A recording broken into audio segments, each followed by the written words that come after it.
Ephesians chapter 2, starting in verse 1.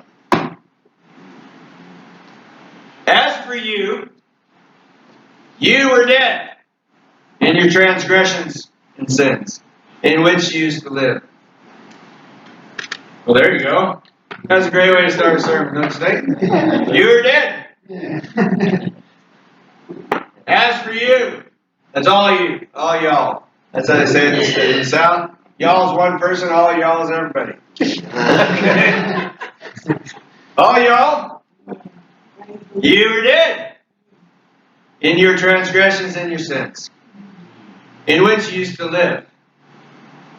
You see people living. They think they're just doing it, but they're actually living in it. You see, when it gets on you, it gets in you, you start living in it. When you follow the ways of the world and of the ruler of the kingdom of the air. Realize there's a kingdom in the air. There's a ruler. And that ruler in the kingdom of the air is the king over transgressions and sin. Alright? Why? Why does he want us to sin? Why does he want us to be in transgression? Because he wants us away from God. You realize this is a war. Right? This is a war between somebody who wants to be king and somebody who is. Alright? And the points that they get is honor. God put man down here to honor him. Because of the dishonor that this other person did. Alright? And so, all he's still doing is trying to take God's honor from you. Alright? So he is the ruler of the air. So what happens in the air? That's where sound travels. I've never seen a demon kill anybody. I've sure seen him talk him into it.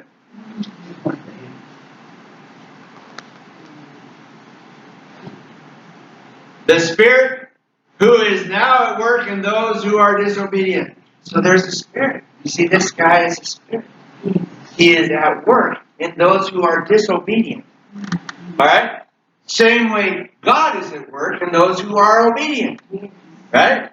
God, in Romans 8:28, there's an address for it. It says, God works in all things for those who love Him and are called according to His purpose. So God works in all things. Well, that means He's working all the time. Alright? So God's Spirit is working in us because, well, like I said, depends on if you love Him and called according to His purpose. That's what, everybody wants to take things out of context and they go, well, I want to be part of that group, but I really don't obey Him.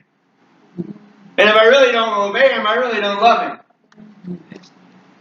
Alright? So anyway, that Spirit is in work. He's at work right now. Yes. That Spirit is at work right now. All, is that a word, of us also lived among them at one time. So guess what? None of us have an excuse. Every one of us lived there. Every one of us lived there. And that means every one of us got pulled out. Yes. Alright? Those who are one of the saints. Remember, this is written to these saints. And that was it. So if you call yourself a saint. Now, not the Catholic saints. You know how you became a saint in the Catholic Church? Is if a miracle happened in your presence. Then you become a saint. Alright? If a miracle happens in your presence, then you get sainthood. Alright? So, I think that every time somebody gets born again, it's a miracle. Yeah. So guess what? You're saved. Because if you're born again, guess what happened? You got pulled out of this. Yes. You got pulled out of this. Washed up there.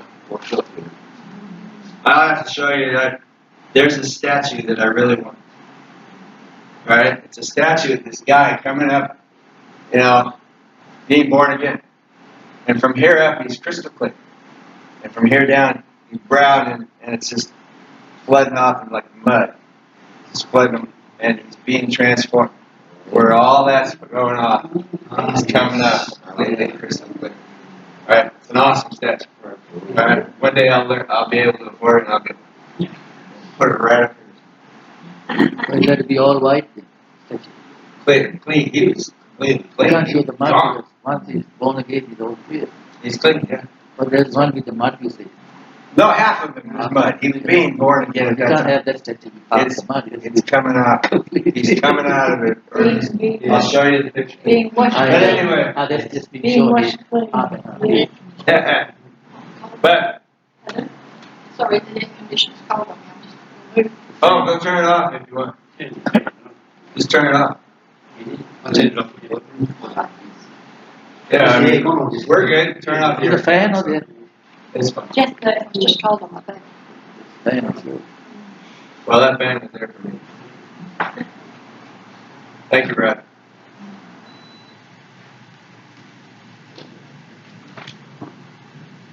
All of us also lived among them at one time, gratifying the cravings of our sinful nature. I can afford 5 more minutes. And following its desires and thoughts. Like the rest, we were by nature objects of wrath. What? We are objects of wrath? By nature, we are objects of wrath. In other words, by what you consider normal. Because think about it, before you're born again, you think all that's normal. Yes. Right? You think it's all normal. I'm not doing anything abnormal. When I'm living for myself and I'm treating everybody else horrible, it's normal. Everybody does it. Right? Everybody lives for themselves. Why can't I? Consider it normal. But because that is what God hates, we become objects of wrath. In other words, that's where the wrath is being pointed. Okay? What does God do right now with people who had once claimed they loved Him? He walks away. He lets them walk away. And He says, I'll take my hand off of you. That's exactly what He did to Israel many, many, many times. And when He takes His hand off, protection's gone. And guess what? Oh, we got this ruler of the air that's hanging around waiting. He's just hanging around waiting. Because protection's gone. But look what happened to Job when protection went. But because of His great love for us, God, in His rich mercy, made us alive in Christ. It's mercy. Do you realize that? It's mercy. We do not deserve it. Alright? We are all objects of wrath. And it's only by His mercy that He made us alive. Alright? Because we were dead. Remember, we were dead in transgression. In sin. It's only by His mercy. Not one of us deserves it. Alright? That's why when people ask how I am, I say better than I deserve. I learned that from Dave Ramsey. But I'll tell you what, it's so true. I am better than I deserve because I deserve the wrath of God. I'm better. So, anyway. Good morning, sir. Good morning. And God raised us up with Christ and seated us with Him in heavenly realms. Do you see that? He raised us up and He seated us in heavenly realms. We're not still sitting here. We are sitting, where's the heavens? The first heaven is right here. The second heaven is above that, and the third heaven, Paul said he's been to the third heaven where the throne room of God is. Alright? So, He has set us in heavenly realms. Even when we were dead in transgressions, He made us, by His mercy, He made us alive even when we were in transgressions. Before we all went and said, we're sorry. That's why, when people have to forgive somebody, lots of people go, well, they never said they were sorry. Well, you may never get a nice sorry. But forgiveness is a must. You have to do it. You have to do it. If you keep unforgiveness, it's unforgivable. God will not forgive you if you do not forgive. You know, have you ever still said the Lord's Prayer? Forgive us our trespasses as we forgive somebody else. That means, God, forgive me the way I forgive everybody else. Well, there you go. If you don't forgive everybody else, you're telling God, don't forgive me. And if God doesn't forgive us, we're in bad shape. Anyway, it's by His mercy that we are alive in Christ even when we were dead in transgressions. It is by grace you have been saved. Alright? Grace is an empowerment to go and to be and to do. Alright? Grace is not an excuse or a cover for sin. So many people use grace as a cover for their sin. Oh, by the grace of God, I can do what I want.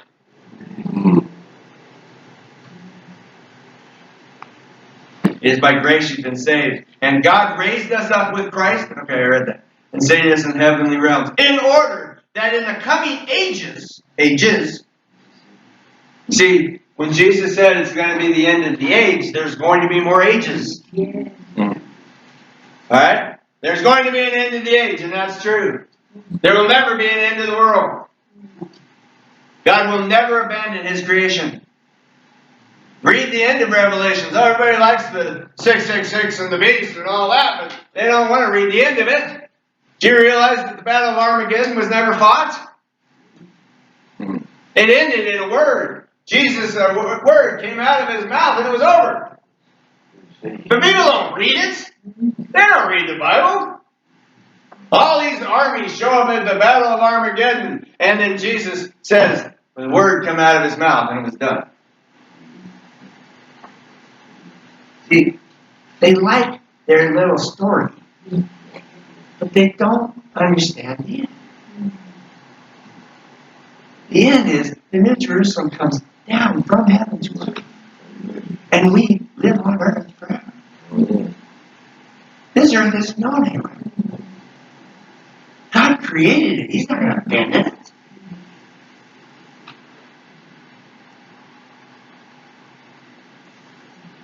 That's a whole other sermon, but anyway. I got invited once. This pastor was preaching. He was doing a whole series on the end times, right? And he asked me to preach right in the middle of it. I said, "Do you know my view of the end times?" He says, "No." I said, "You sure you wanted to hear it before I preach?" He said, "No, go ahead." I said, "All right." You see, I believe in restoration, not tribulation. John the Revelator, at the very first, he says, these things will happen soon. Soon. Do you realize that book was written in 60 A.D.? In 67 A.D., a siege of 7 years, 7 years, from 67 A.D. to 73 A.D., hit Jerusalem, and 75% of the inhabitants were killed. I call that a tribulation. Yes. In the middle of it, the temple was destroyed in 70 A.D. Judaism was never the same again. They haven't had a sacrifice since. Hallelujah. Don't you think that's a tribulation? You see, lots of people, and what these people are. Yeah, I'm sorry. But anyway. They want to segregate the Jews from the church. And they're using the rapture, which isn't, there's not even a word like that in the Bible.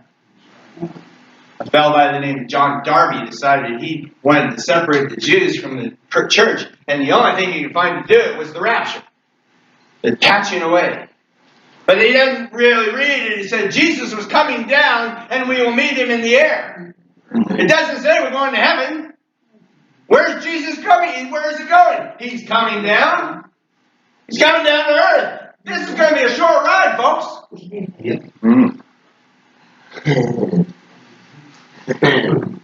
Anyway, so I preached this and I made a whole church mad. You see, in Romans 9, 10, and 11, it talks about restoring the kingdom of Israel. Jesus, in Acts chapter 1, verse 6, boys, Kim doesn't like what I call them boys. Jesus' disciples said, Are you going to restore the kingdom now? And he said, that's not for you to know. You see, it's all about restoring the kingdom of Israel. It's not about tribulation. It's about restoration. You see, lots of preachers like to preach tribulation and everything to keep people in the seats. Get them scared, they'll keep coming to church. But that's not what the Bible's really saying. Matthew 24. They use Matthew 24 so much, but they don't read what it says. It says, this generation will not pass away before these things are done. That generation. Not the generation 2,000 years from then. That generation says, this generation will not pass away till this is done. Well, that was in 33 AD. 68, 67 AD. That generation was still there. Anyway. Sorry. That was a big tangent.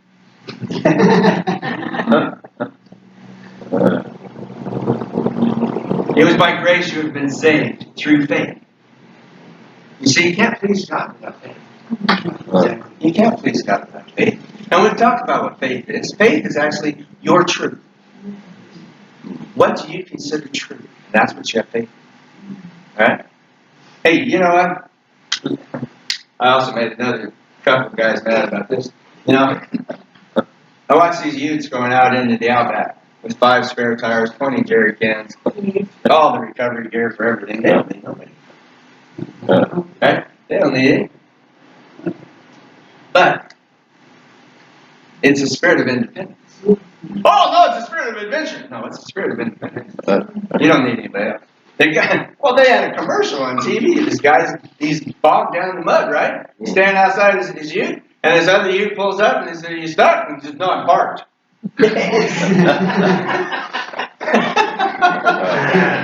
I'm parked. Sure, you don't need any help? I'm parked. So it's a spirit of independence, right? And rejecting help. Well, that's his ignorance, right? Yeah. Or ego, one of the two. They get mixed up sometimes. But anyway, look. God wants us to rely on Him.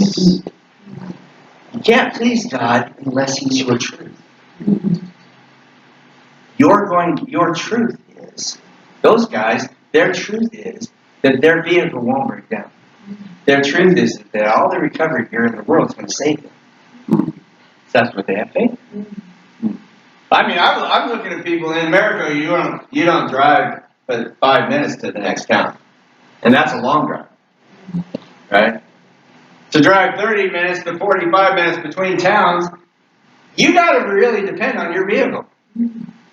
Look at the faith people are putting in Toyota, or Ford, or Holden. Holden's not around it.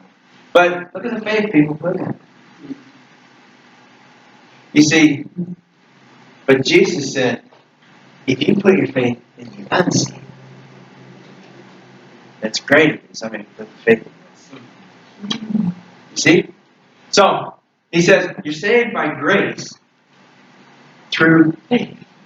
So, you have to have a truth that Jesus can save you. You have to have a truth in you that Jesus can rescue you.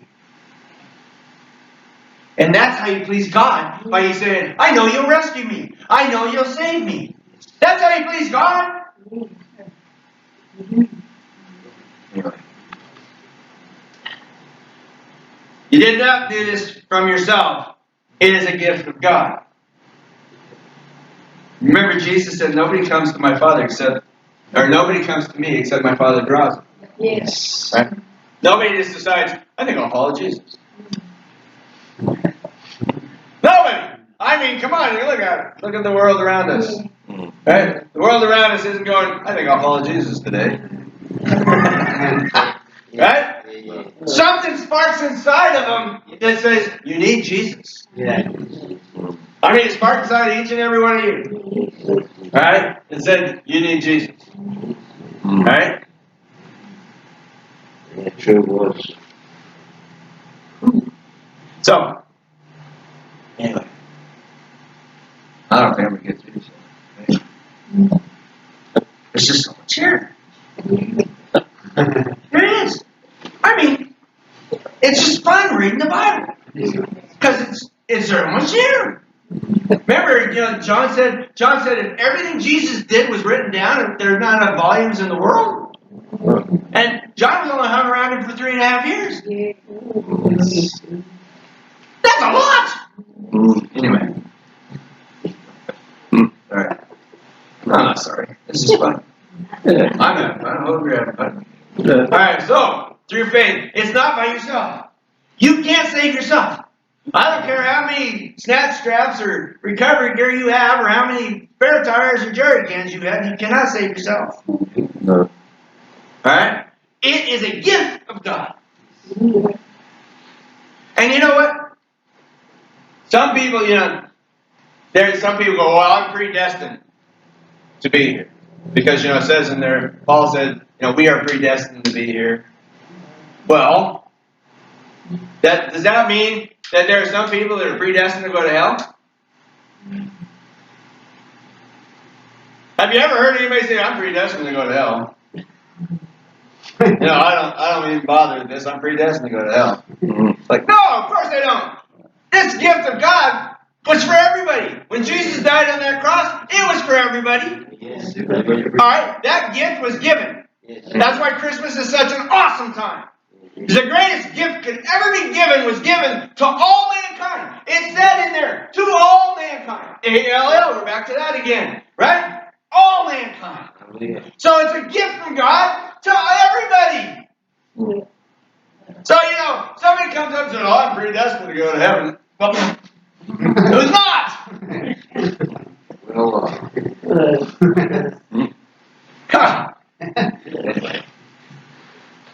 Not by works. It's a gift from God, not of works. So that no one can boast. You can't go out and say, well, I'm going to heaven because I'm such a good guy. Right?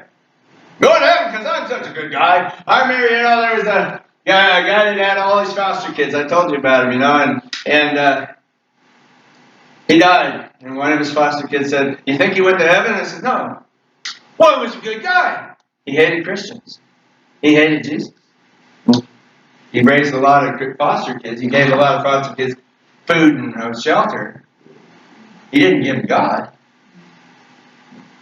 Most of them now, that I can think of are alcoholics. So really, what did he do?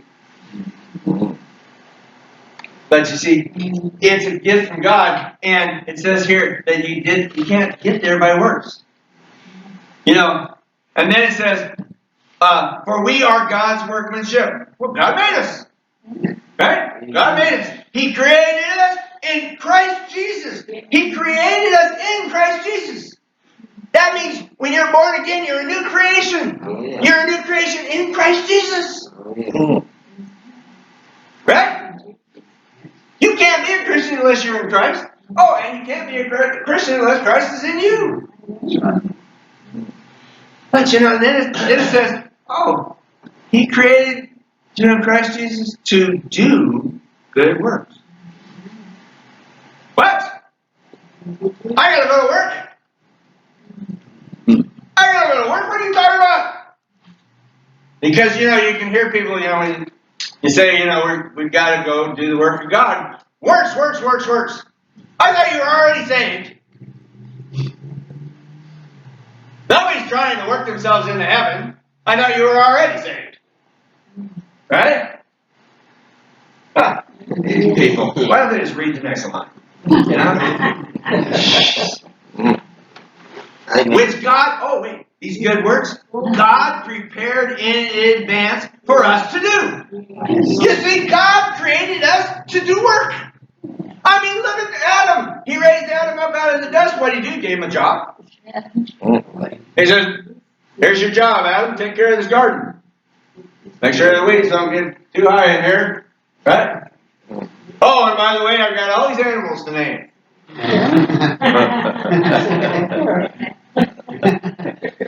Have you ever thought, where did he come up with a word like platypus? Elephant. Or guinea pig. Guinea pig. Well, guinea pig's a little easier. But like, quagga. You know that little thing that jumps around on that island over on the western side? The western side? Quaggas? How do you say it? I don't know. Say it. Quagga, right? Or catamellon, right? I mean, Patty melon. Oh, excuse me. I forgot the E in there. But anyway, but Adam, I sit there and think about that. Did you ever think about these names? It's like, where'd you come up with that? Right? It's like Joshua now, he's coming up with weird names, weird words. It's like, him and Adam got along really well. But you see, Adam was created and God gave him a job. People weren't supposed to just sit around. My mom used to say, idle hands are the devil's workshop. Oh, yes. Right? Well, that's because God created us to work. He created us to be producers, not consumers. Right?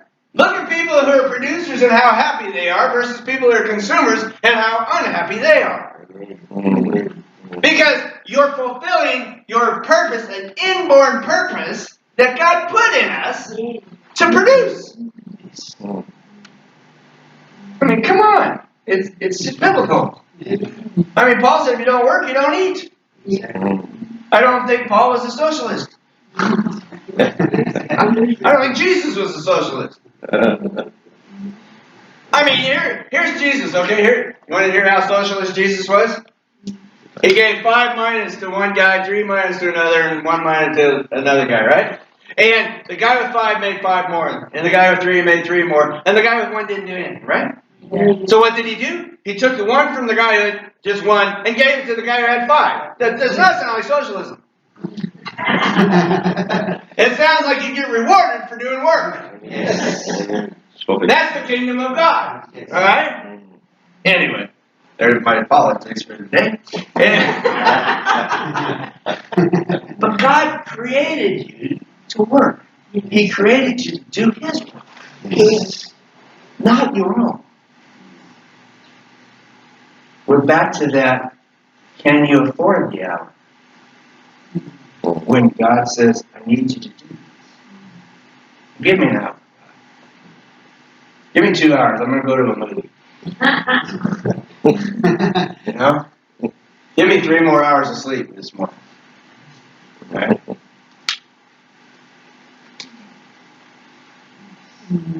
See, imagine what you really do. How productive you really would be if you actually did what the Holy Spirit told you to do. And if you say, I haven't heard the Holy Spirit in a long time. Well, go back to the last thing He told you to do and do it. He's just waiting on you. I remember, I've told somebody a story about when we were at the airport, and God told me to give this lady $100. All right? I had just been given $100 by a guy at this last church we were at. And he said, take your family out to dinner. And we had to stop in this airport, and we're at, I don't know, Burger King or something. And there's this lady, 55 years old or so, 60, cleaning tables. It's in Utah, all right, Mormon state. And God said, give that lady $100. And I'm going, are you sure? You know what that's going to look like if I walk up and give a lady $100 in an airport? It's not going to look good. Sure? And then I just heard, give the $100.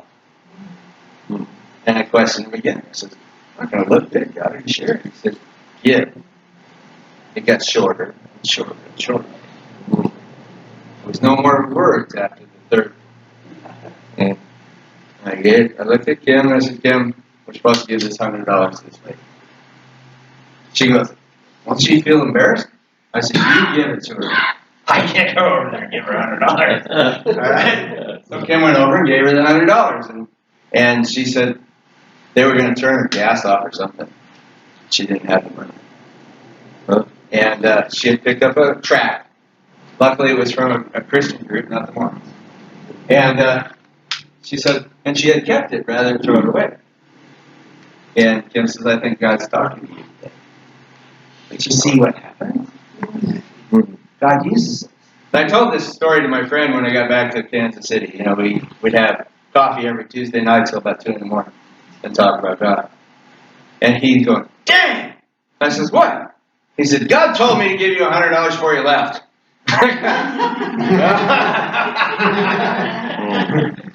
That's the other thing about God. If He has a plan, He'll get it done. If you say no, He'll find somebody else to say yes. That's why you always want to be a yes person to God. You always want to say yes to Him. Alright? Because if you keep saying yes to God, He'll keep using you. If you say no to Him, He'll look for somebody else. Alright? When our revival moved to Kansas City from that small town, we had to go around the city and at different churches. And one Sunday we were at the last church we were visiting, and the pastor got up to give his Sunday morning sermon because we would go to their church on Sunday morning. We'd have our revival through the week, and then go to their church Sunday morning to support them. And the pastor got up and he started crying. And we're going, now he's about an hour and a half away from Smithton, where the revival hit in 1996. And he says, you guys always tell the story about how at 6:12 p.m. on March 24th, 1996, the power of God hit Smithton Community Church. And he says, I'm going to tell you a story you don't know.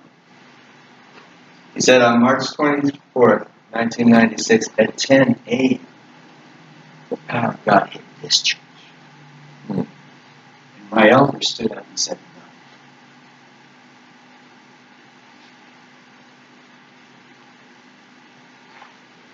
no. So 8 hours later, the power of God hit Smithton Community Church. And they still say yes. And they're still being used mightily, and miracles are happening, and lives are changing. Because they keep saying yes. So, listen to God. If you're not hearing Him, seriously, go back to the last thing He told you to do. And do it.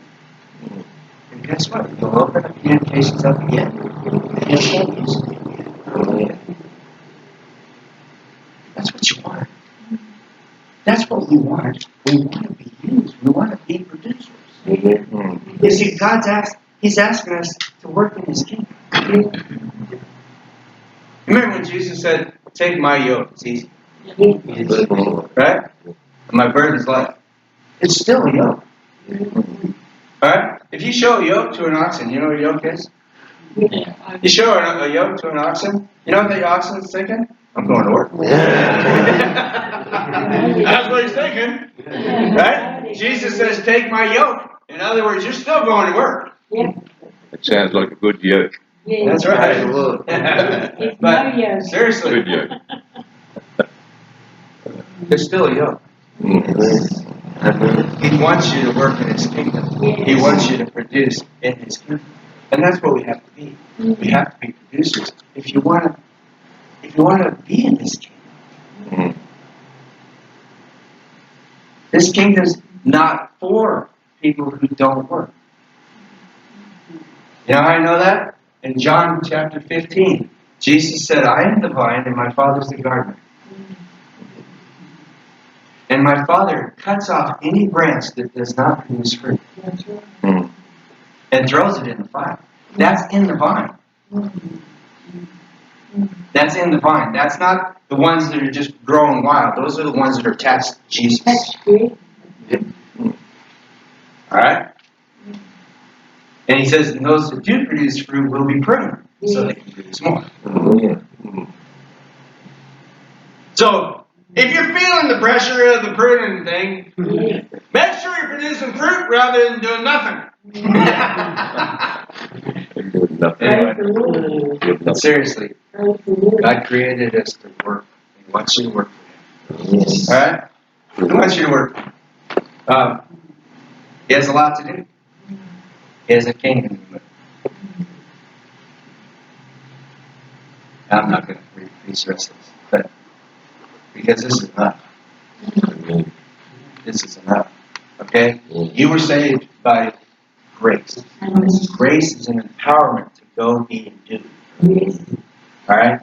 It's an empowerment so that you can have faith, so that you can do the work. You have the power to go. across the ocean. You have the power to do the works of God.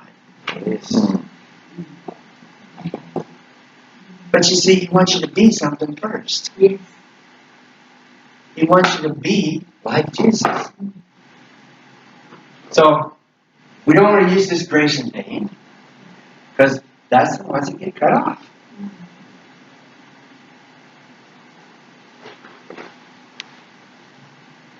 And your faith, let God be your truth. Let God be your truth. And next time you say to yourself, I can afford 5 more. Go, can God? Can God afford 5? I'll end it on this one last little analogy. Before you met Jesus, everybody here lived in a box full of mirrors. Right? Everywhere you look, you saw yourself. Everywhere you look. If I go over there, what's it going to do for me? If I go over there, what's it going to do for me? Alright? But once you met Jesus, all those mirrors are supposed to break. And so you look over there and say, what can I do for Jesus? If I go over there, what can I do for Jesus? The mirrors should be broken. If they're not broken, they need to break today. Right? A selfish person cannot live in the kingdom of God. Alright? So let's go and stand up.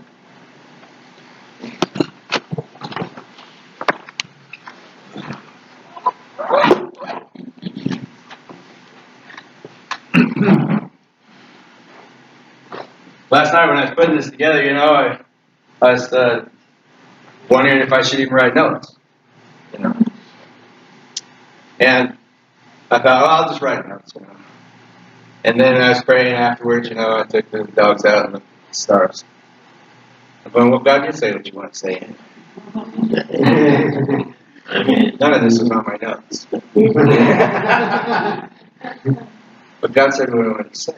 Yes. And each and every one of you should have been touched by something in there. Yes. Realizing where God is and where you are. And there's a gap. Alright? Well, what we need to do is close the gap. Right? And so, what are the things that create this gap? Pride, ego, selfishness, all those things. Fear. Alright? All those things create the gap. Because fear is the opposite of faith. Right? Pride is the opposite of humility. And so, disobedience and obedience are impossible. So what do we have to do? We have to get all those one side gone. Right? So that the scales will tip the other way. Right now we're still, lots of people say, oh, I want to fight the devil. Well, most of us aren't even done fighting the remote control. Or the snooze button on the alarm. You see, we gotta win this battle here first. Yes. We gotta win that battle here first. Paul said that the battle's in your mind. Right? And so we have to win that battle. We have to evict the ones that are causing it. Well, we cause it because it's our own self-desires that he just plays on. Alright? We just have to get him out of there so he quits playing. Because we have stuff to do. We have a kingdom. We have lots of people that need to be introduced to Jesus. And if you're waiting for somebody else to come to town, that pruning hook's coming. Alright? So, Father, we love you. Help us. Help us learn how to obey you. Help us, God, by cutting off fear, cutting off pride, cutting off disobedience, Father, help us focus on who you are. Help us focus on what you need. Help us focus on the kingdom so that we can hit the target. We can hit the target every time. Every time. God, there's never a doubt. There's never a doubt in our mind. Pull the doubts out. Pull them out of us right now. Right now. God, we need you to move in our minds. We need you to move in our lives now. We realize that you created us to work. We realize we've let you down. We realize, God, now, right now, we want to move your kingdom. We want to advance your kingdom now. I'm asking you now, Father, to let your Holy Spirit fill us. Fill us, flood us with that power. Flood us with that power, God, to go. Flood us with that power to be. Flood us with that power to do. Now, right now, God. Now. Let the world know we are Christians, God, by what we do, not by what we say. Let them know we are Christians, God, because of the love of God that flows through us for everybody else. Now, Father, we love you. We want to be more and more like you. More and more like you. Now, in Jesus' name. In Jesus' name. In Jesus' name. Now, if you want prayer to help kick anything out,